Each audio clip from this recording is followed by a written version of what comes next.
नवरात्रि का अर्थ होता है 9 रातें। ये 9 दिनों का त्योहार है जो माँ दुर्गा की पूजा और उनके विभिन्न स्वरूपों की आराधना के साथ मनाया जाता है। नवरात्रि भारतीय संस्कृति में महत्वपूर्ण हिंदू त्योहारों में से एक है। हिंदू धर्म में मान्यता है कि एक साल में कुल 4 नवरात्रि होती हैं, जिसमें से 2 नवरात्रि गुप्त होती हैं। माघ और आषाढ़ माह में पड़ने वाली नवरात्रि को गुप्त नवरात्रि कहते हैं।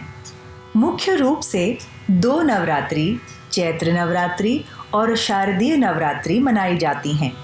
इन दोनों उत्सवों को बड़ी संख्या में लोग मनाते हैं। कई सामाजिक और धार्मिक आयोजन किए जाते हैं। इन दोनों में से भी शारदीय नवरात्रि के मौके पर पूरे देश में उत्सव का माहौल होता है, क्योंकि इस दौरान श्रद्धालु कई जगह माँ दुर्गा की प्रतिमा की स्थापना करते हैं और उनकी विधि विधान से पूजा अर्चना करते हैं। इसके साथ ही कई जगह इस मौके पर डांडिया और गरबा होता है। नवरात्रि के दौरान माँ दुर्गा के 9 रूपों की आराधना की जाती है, जिन्हें शैलपुत्री, ब्रह्मचारिणी, चंद्रघंटा, कुष्मांडा, स्कंद माता, कात्यायनी, कालरात्रि, महागौरी और सिद्धिदात्री कहा जाता है। हर दिन एक रूप की पूजा की जाती है और उनके गुणों की महिमा गाई जाती है। देवी दुर्गा के 9 रूपों का वर्णन। शैलपुत्री। दुर्गा जी पहले स्वरूप में शैलपुत्री के नाम से जानी जाती हैं। ये ही नव दुर्गाओं में प्रथम दुर्गा हैं। पर्वतराज हिमालय के घर पुत्री के रूप में उत्पन्न होने के कारण इनका नाम शैलपुत्री पड़ा। नवरात्र पूजन में प्रथम दिवस इन्हीं की पूजा और उपासना की जाती है।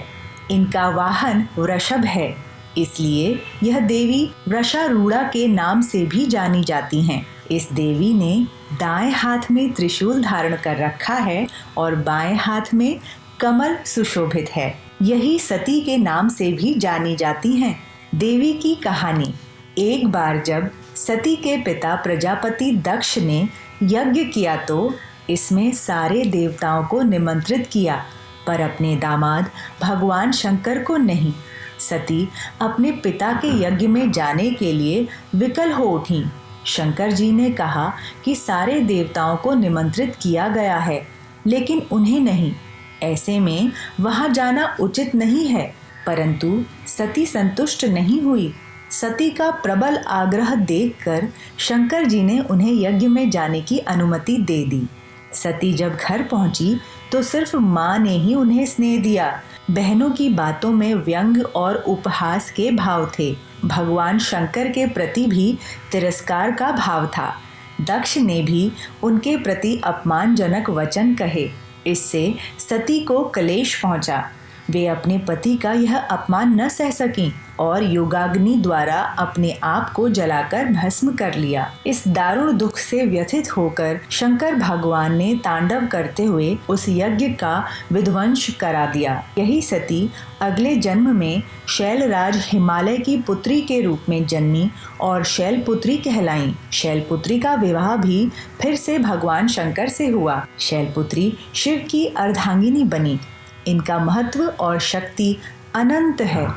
इन्हीं देवी के अन्य नाम हैं सती, पार्वती, वृषारूढ़ा, हेमवती और भवानी। ब्रह्मचारिणी। नवरात्र पर्व के दूसरे दिन माँ ब्रह्मचारिणी की पूजा अर्चना की जाती है। साधक इस दिन अपने मन को माँ के चरणों में लगाते हैं। ब्रह्मा का अर्थ है तपस्या और चारिणी यानी आचरण करने वाली। इस प्रकार ब्रह्मचारिणी का अर्थ हुआ तप का आचरण करने वाली। भगवान शंकर को पति रूप में प्राप्त करने के लिए देवी ने घोर तपस्या की थी।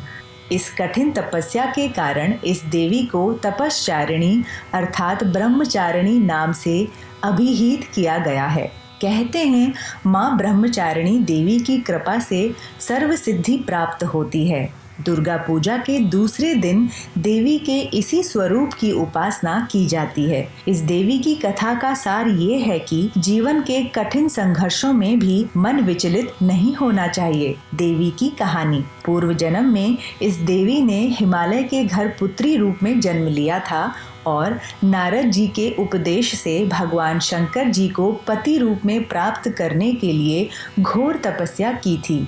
इस कठिन तपस्या के कारण इन्हें तपश्चारिणी अर्थात ब्रह्मचारिणी नाम से अभिहित किया गया था। 1000 वर्ष तक इन्होंने केवल फल फूल खाकर बिताए और 100 वर्षों तक केवल जमीन पर रहकर शाक पर निर्वाह किया। कुछ दिनों तक कठिन उपवास रखे और खुले आकाश के नीचे वर्षा और धूप के घोर कष्ट सहे। 3000 वर्षों तक टूटे हुए बिल्व पत्र खाए और भगवान शंकर की आराधना करती रहीं। इसके बाद तो उन्होंने सूखे बिल्व पत्र खाना भी छोड़ दिए। कई हजार वर्षों तक निर्जल और निराहार रहकर तपस्या करती रहीं। पत्तों को खाना छोड़ देने के कारण ही इनका नाम अपर्णा पड़ गया। कठिन तपस्या के कारण देवी का शरीर एकदम क्षीण हो गया। देवता, ऋषि, सिद्धगण, मुनि सभी ने ब्रह्मचारिणी की तपस्या को अभूतपूर्व पुण्य कृत्य बताया, सराहना की और कहा, हे देवी, आज तक किसी ने इस प्रकार की कठोर तपस्या नहीं की। यह तुम्ही से संभव थी। तुम्हारी मनोकामना परिपूर्ण होगी और भगवान चंद्रमौली शिवजी तुम्हें पति रूप में प्राप्त होंगे। अब तपस्या छोड़कर घर लौट जाओ। जल्द ही तुम्हारे पिता तुम्हें बुलाने आ रहे हैं। चंद्र घंटा। माँ दुर्गा जी की तीसरी शक्ति का नाम चंद्र घंटा है। नवरात्रि उपासना में तीसरे दिन की पूजा का अत्यधिक महत्व है और इस दिन इन्हीं के विग्रह का पूजन आराधन किया जाता है। इस दिन साधक का मन मणिपुर चक्र में प्रविष्ट होता है। इस देवी की कृपा से साधक को अलौकिक वस्तुओं के दर्शन होते हैं, दिव्य सुगंधियों का अनुभव होता है और कई तरह की ध्वनियाँ सुनाई देने लगती हैं। देवी का यह स्वरूप परम शक्तिदायक और कल्याणकारी माना जाता है। इसीलिए कहा जाता है कि हमें निरंतर उनके पवित्र विग्रह को ध्यान में रखकर साधना करनी चाहिए। उनका ध्यान हमारे इहलोक और परलोक दोनों के लिए कल्याणकारी और सद्बुद्धि देने वाला है। इस देवी के मस्तक पर घंटे के आकार का आधा चंद्र है, इसलिए इस देवी को चंद्र घंटा कहा गया है। इनके शरीर का रंग सोने के समान बहुत चमकीला है। इस देवी के 10 हाथ हैं। वे खड्ग और अन्य अस्त्र शस्त्र से विभूषित हैं। सिंह पर सवार इस देवी की मुद्रा युद्ध के लिए उद्वत रहने की है। इनके घंटे सी भयानक ध्वनि से अत्याचारी दानव, दैत्य और राक्षस कांपते रहते हैं। नवरात्रि में तीसरे दिन इसी देवी की पूजा का महत्व है। इस देवी की कृपा से साधक को अलौकिक वस्तुओं के दर्शन होते हैं, दिव्य सुगंधियों का अनुभव होता है और कई तरह की ध्वनियाँ सुनाई देने लगती हैं। इन क्षणों में साधक को बहुत सावधान रहना चाहिए। इस देवी की आराधना से साधक में वीरता और निर्भयता के साथ ही सौम्यता और विनम्रता का विकास होता है। इसलिए हमें मन, वचन और कर्म के साथ ही काया को विहित विधि विधान के अनुसार परिशुद्ध पवित्र करके चंद्र घंटा के शरणागत होकर उनकी उपासना आराधना करना चाहिए। इससे हम सारे कष्टों से मुक्त होकर सहज ही परम पद के अधिकारी बन सकते हैं। यह देवी कल्याणकारी हैं। कुष्मांडा। नवरात्रि पूजन के चौथे दिन कुष्मांडा देवी के स्वरूप की ही उपासना की जाती है। इस दिन साधक का मन अनाहत चक्र में अवस्थित होता है। नवरात्रि में चौथे दिन देवी को कुष्मांडा के रूप में पूजा जाता है। अपनी मंद हल्की हंसी के द्वारा अंड यानी ब्रह्मांड को उत्पन्न करने के कारण इस देवी को कुष्मांडा नाम से अभिहित किया गया है।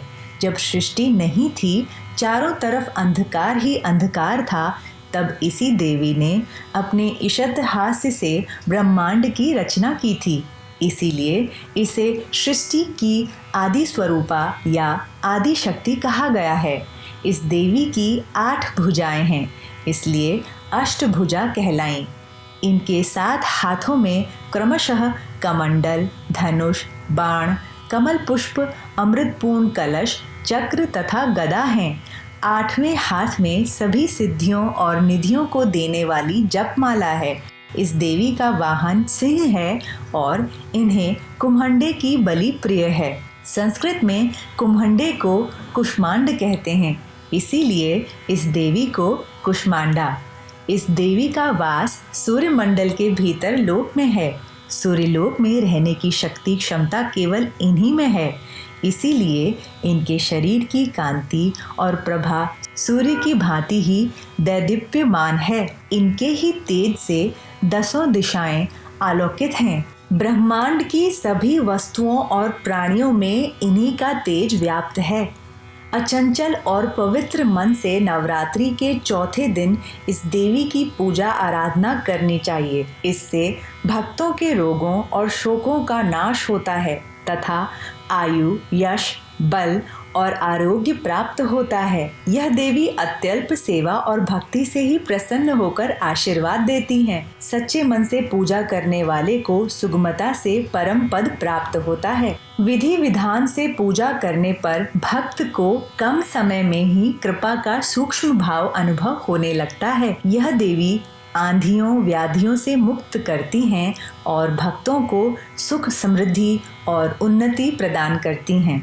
अंततः इस देवी की उपासना में भक्तों को सदैव तत्पर रहना चाहिए। स्कंद माता। नवरात्रि के 5वें दिन देवी स्कंद माता की पूजा अर्चना की जाती है। मोक्ष के द्वार खोलने वाली ये माता परम सुखदायी हैं। माँ अपने भक्तों की समस्त इच्छाओं की पूर्ति करती हैं। इस देवी की 4 भुजाएं हैं।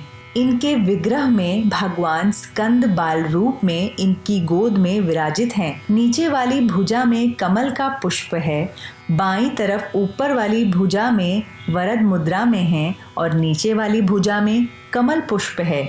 पहाड़ों पर रहकर सांसारिक जीवों में नवचेतना का निर्माण करने वाली स्कंद माता की कृपा से मूढ़ भी ज्ञानी हो जाता है। स्कंद कुमार कार्तिकेय की माता के कारण इन्हें स्कंद माता नाम से अभिहित किया गया है। इनका वर्ण एकदम शुभ्र है। यह कमल के आसन पर विराजमान रहती हैं, इसलिए इन्हें पद्मासना भी कहा जाता है। सिंह इनका वाहन है। शास्त्रों में इनका पुष्कल महत्व बताया गया है। इनकी उपासना से भक्त की सारी इच्छाएं पूरी हो जाती हैं। भक्त को मोक्ष मिलता है। सूर्य मंडल की अधिष्ठात्री देवी होने के कारण उपासक अलौकिक और कांतिमय हो जाता है। अतः मन को एकाग्र रखकर और पवित्र रखकर इस देवी की आराधना करने वाले साधक या भक्त को भवसागर पार करने में कठिनाई नहीं आती है। इनकी पूजा से मोक्ष का मार्ग सुलभ होता है। यह देवी विद्वानों और सेवकों को पैदा करने वाली शक्ति हैं, यानी चेतना का निर्माण करने वाली। कहते हैं कालिदास द्वारा रचित रघुवंशम महाकाव्य और मेघदूत रचनाएं स्कंद माता की कृपा से ही संभव हुई। कात्यायनी। माँ दुर्गा के छठे स्वरूप का नाम कात्यायनी है। नवरात्रि में छठे दिन माँ कात्यायनी की पूजा की जाती है। इस दिन साधक का मन आज्ञा चक्र में स्थित होता है। योग साधना में इस आज्ञा चक्र का अत्यंत महत्वपूर्ण स्थान है। मान्यता है इनकी उपासना और आराधना से भक्तों को बड़ी सहजता से अर्थ, धर्म, काम और मोक्ष चारों फलों की प्राप्ति होती है। उनके रोग, शोक, संताप और भय नष्ट हो जाते हैं। जन्मों के समस्त पाप भी नष्ट हो जाते हैं।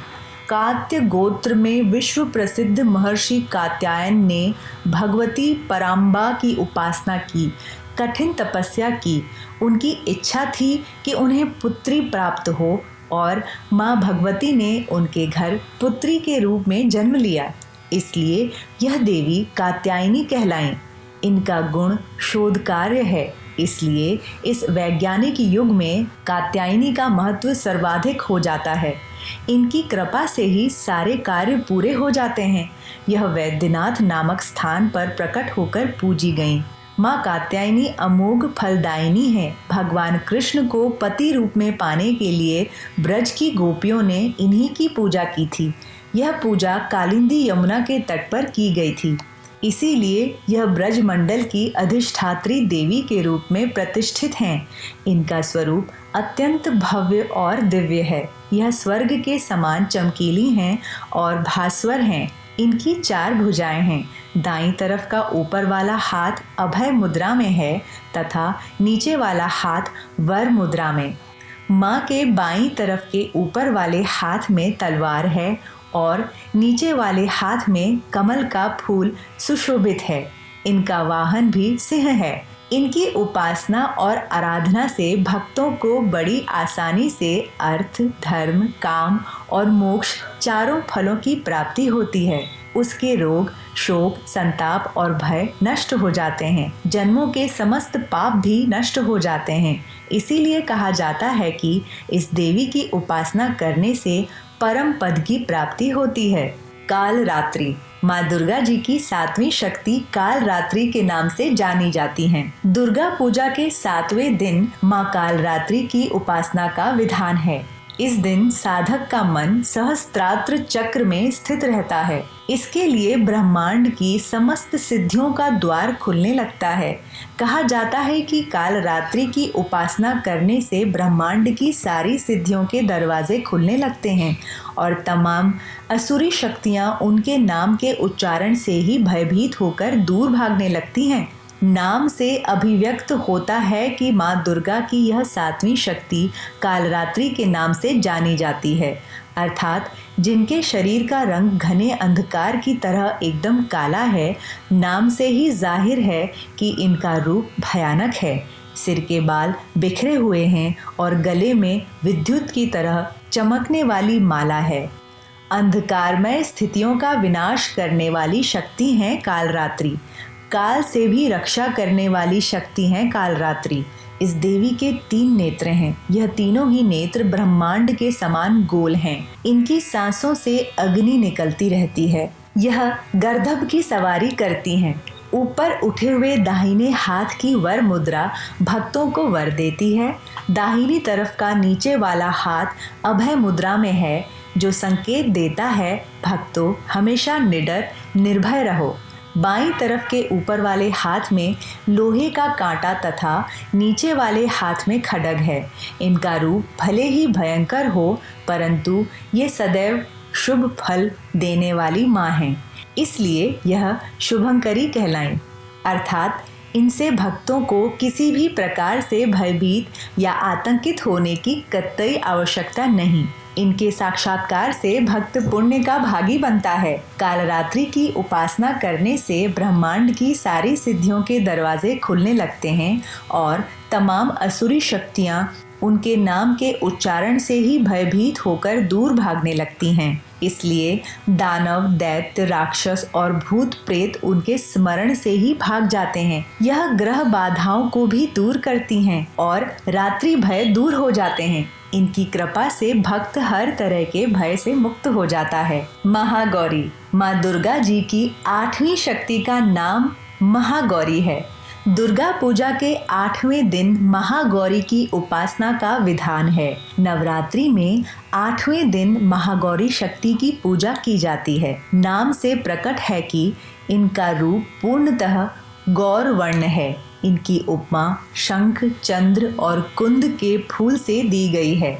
अष्टवर्षा भवैद गौरी यानी इनकी आयु 8 वर्ष की मानी गई है। इनके सभी आभूषण और वस्त्र श्वेत हैं, इसीलिए उन्हें श्वेतांबर धरा कहा गया है। इनकी 4 भुजाएं हैं और वाहन वृषभ है, इसलिए इनको वृषारूढ़ा भी कहा जाता है। इनके ऊपर वाला दाहिना हाथ अभय मुद्रा में है तथा नीचे वाला हाथ त्रिशूल धारण किया हुआ है। ऊपर वाले बाएं हाथ में डमरू धारण कर रखा है और नीचे वाले हाथ में वर मुद्रा है। इनकी पूरी मुद्रा बहुत शांत है। मान्यता है पति रूप में शिव को प्राप्त करने के लिए महागौरी ने कठोर तपस्या की थी।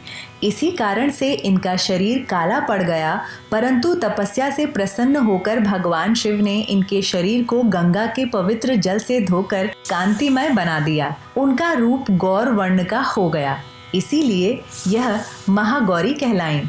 ये अमोघ फलदायिनी हैं और इनकी पूजा से भक्तों के तमाम पूर्व संचित पाप भी नष्ट हो जाते हैं। महागौरी का पूजन अर्चन उपासना आराधना कल्याणकारी है। इनकी कृपा से अलौकिक सिद्धियां भी प्राप्त होती हैं। एक और मान्यता के अनुसार एक भूखा सिंह भोजन की तलाश में वहां पहुंच गया जहां देवी उमा तपस्या कर रही होती हैं। देवी को देखकर सिंह की भूख बढ़ गई, परंतु वह देवी के तपस्या से उठने की प्रतीक्षा करते हुए वहीं बैठ गया। इस प्रतीक्षा में वो काफी कमजोर हो गया। देवी जब तब से उठी तो सिंह की दशा देखकर उन्हें उस पर बहुत दया आई। उन्होंने दया भाव और प्रसन्नता से उसे भी अपना वाहन बना लिया, क्योंकि वह उनकी तपस्या पूरी होने की प्रतीक्षा में स्वयं भी तप कर बैठा था। कहते हैं जो स्त्री माँ की पूजा भक्ति भाव सहित करती हैं, उनके पति की रक्षा देवी स्वयं करती हैं। सिद्धिदात्री माँ दुर्गा की 9वीं शक्ति का नाम सिद्धिदात्री है। ये सभी प्रकार की सिद्धियों को देने वाली माता हैं। नवरात्र के 9वें दिन इनकी उपासना की जाती है। मान्यता है कि इस दिन शास्त्रीय विधि विधान और पूर्ण निष्ठा के साथ साधन करने वाले साधक को सभी सिद्धियां प्राप्त हो जाती हैं। इस देवी के दाहिनी तरफ नीचे वाले हाथ में चक्र, ऊपर वाले हाथ में गदा तथा बाईं तरफ के नीचे वाले हाथ में शंख और ऊपर वाले हाथ में कमल का पुष्प है। इनका वाहन सिंह है और ये कमल पुष्प पर भी आसीन होती हैं। नवरात्र की ये अंतिम देवी हैं। हिमाचल के नंदा पर्वत पर इनका प्रसिद्ध तीर्थ है। मान्यता है कि इनकी पूजा करने से बाकी देवियों की उपासना भी स्वयं हो जाती है। यह देवी सर्व सिद्धियां प्रदान करने वाली देवी हैं। उपासक या भक्त पर इनकी कृपा से कठिन कार्य भी आसानी से संभव हो जाते हैं। अणिमा, महिमा, गरिमा, लघिमा, प्राप्ति, प्राकाम्य, इशित्व और वशित्व 8 सिद्धियां होती हैं। इसीलिए इस देवी की सच्चे मन से विधि विधान से उपासना आराधना करने से यह सभी सिद्धियां प्राप्त की जा सकती हैं। कहते हैं भगवान शिव ने भी इस देवी की कृपा से यह तमाम सिद्धियां प्राप्त की थीं। इस देवी की कृपा से ही शिवजी का आधा शरीर देवी का हुआ था। इसी कारण शिव अर्धनारीश्वर नाम से प्रसिद्ध हुए। इस देवी के दाहिने तरफ नीचे वाले हाथ में चक्र, ऊपर वाले हाथ में गदा तथा बाईं तरफ के नीचे वाले हाथ में शंख और ऊपर वाले हाथ में कमल का पुष्प है। विधि विधान से 9वें दिन इस देवी की उपासना करने से सिद्धियां प्राप्त होती हैं। इनकी साधना करने से लौकिक और परलौकिक सभी प्रकार की कामनाओं की पूर्ति हो जाती है। माँ के चरणों में शरणागत होकर हमें निरंतर नियमनिष्ठ रहकर उपासना करनी चाहिए। इस देवी का स्मरण, ध्यान, पूजन हमें इस संसार की असारता का बोध कराते हैं और अमृत पद की ओर ले जाते हैं। शारदीय नवरात्रि में माँ दुर्गा के 9 रूपों की पूजा करने के लिए व्रत रखा जाता है, तो कई जगह जगराते की परंपरा है। ऐसी मान्यता है कि इस दौरान माता रानी धरती पर आती हैं और 9 दिन अपने भक्तों के साथ धरती पर वास करती हैं। इन दिनों में वो भक्तों की हर मनोकामना पूरी होने का आशीर्वाद प्रदान करती हैं। वाल्मीकि पुराण में वर्णित कथा के अनुसार त्रेता युग में श्री राम ने ऋष्यमुख पर्वत पर अश्विन माह के शुक्ल पक्ष की प्रतिपदा तिथि से 9वीं तिथि तक परम शक्ति महिषासुर मर्दिनी देवी दुर्गा की विधि विधान से पूजा अर्चना की थी। इसके बाद 10वीं तिथि के दिन उन्होंने किष्किंधा पर्वत से लंका जाकर राक्षस रावण का वध किया था। इस पूजा के दौरान भगवान श्री राम ने माता देवी दुर्गा से आध्यात्मिक बल की प्राप्ति की, शत्रु पराजय व कामना पूर्ति का आशीर्वाद लिया था। इस पूजा के दौरान भगवान श्री राम ने माता देवी दुर्गा से आध्यात्मिक बल की प्राप्ति कर शत्रु पराजय व कामना पूर्ति का आशीर्वाद लिया था। इस प्रकार नवरात्रि का व्रत सबसे पहले भगवान श्री राम ने शुरू किया था। महापुराण श्री देवी दुर्गा पुराण की कथा के अनुसार एक बार बृहस्पति जी और ब्रह्मा जी के बीच चर्चा हो रही थी। इस दौरान बृहस्पति जी ने ब्रह्मा जी से नवरात्रि व्रत के महत्व और फल के बारे में पूछा। इसके जवाब में ब्रह्मा जी ने बताया, हे बृहस्पति, प्राचीन काल में मनोहर नगर में पीठत नाम का एक अनाथ ब्राह्मण रहता था। पीठत माँ दुर्गा का सच्चा भक्त था। उसके घर सुमति नाम की कन्या ने जन्म लिया था। पीठत हर दिन माँ दुर्गा की पूजा करके हवन किया करता था। इस दौरान उसकी बेटी उपस्थित रहती थी। एक दिन सुमति पूजा के दौरान मौजूद नहीं थी। वो सहेलियों के साथ खेलने चली गई। इस पर पीठत को गुस्सा आया और उसने पुत्री सुमति को चेतावनी दी कि उसका विवाह किसी कुष्ठ रोगी या दरिद्र मनुष्य के साथ करवाएगा। पिता की ये बात सुनकर सुमति आहत हो गई और उसने कहा, हे पिता, आपकी जैसी इच्छा हो वैसा ही करो। जो मेरे भाग्य में लिखा होगा वही होगा। सुमति की यह बात सुनकर पीठत को और ज्यादा गुस्सा आया और उसने अपनी पुत्री का विवाह एक कुष्ठ रोगी के साथ करा दिया। इसके साथ ही पीठत ने अपनी पुत्री से कहा कि देखता हूँ भाग्य के भरोसे रहकर क्या करती हो। इसके बाद सुमति अपने पति के साथ वन में चली गई। उसकी दयनीय स्थिति देखकर माँ भगवती प्रकट हुई और कहा कि मैं तुम्हारे पूर्व जन्म के कर्मों से प्रसन्न हूँ, इसलिए जो भी वरदान चाहती हो मांग लो। इस पर सुमति ने माँ भगवती से पूछा कि उसके पूर्व जन्म में उसने ऐसा क्या किया है। जवाब में माँ भगवती ने कहा कि सुमति, तुम पूर्व जन्म में भील निषाद की पतिव्रता स्त्री थी। एक दिन तुम्हारा पति चोरी की वजह से पकड़ा गया। इसके बाद सिपाहियों ने तुम दोनों पति पत्नी को जेल खाने में कैद कर दिया। तुम दोनों को जेल में भोजन भी नहीं दिया गया। तुमने नवरात्र के दिनों में ना तो कुछ खाया और ना जल ही पिया। इस तरह 9 दिन तक नवरात्र का व्रत हो गया। माँ भगवती ने आगे कहा कि तुम्हारे उसी व्रत के प्रभाव से प्रसन्न होकर मैं तुम्हें मनोवांछित वर देती हूँ। तुम्हारी जो इच्छा हो सो मांगो। इसके बाद सुमति ने माँ भगवती से कहा, हे माँ दुर्गे, मैं आपको प्रणाम करती हूँ। आपसे विनती करती हूँ कि मेरे पति के कुष्ठ रोग को दूर कर दीजिए। माता ने सुमति की मनोकामना पूरी कर दी। इसके बाद सुमति ने माँ भगवती की आराधना की और प्रसन्न होकर माँ भगवती ने कहा कि तुम्हें उदालय नामक अति बुद्धिमान, धनवान, कीर्तिवान और जितेंद्रीय पुत्र होने का आशीर्वाद देती हूँ। इसके बाद माँ भगवती ने अपने भक्तों को बताया कि जो भी चैत्र या अश्विन मास के शुक्ल पक्ष की प्रतिपदा तिथि से 9 दिन तक व्रत रखेगा और घट स्थापना करने के बाद विधि अनुसार पूजा करेगा, उस पर मेरी कृपा बनी रहेगी।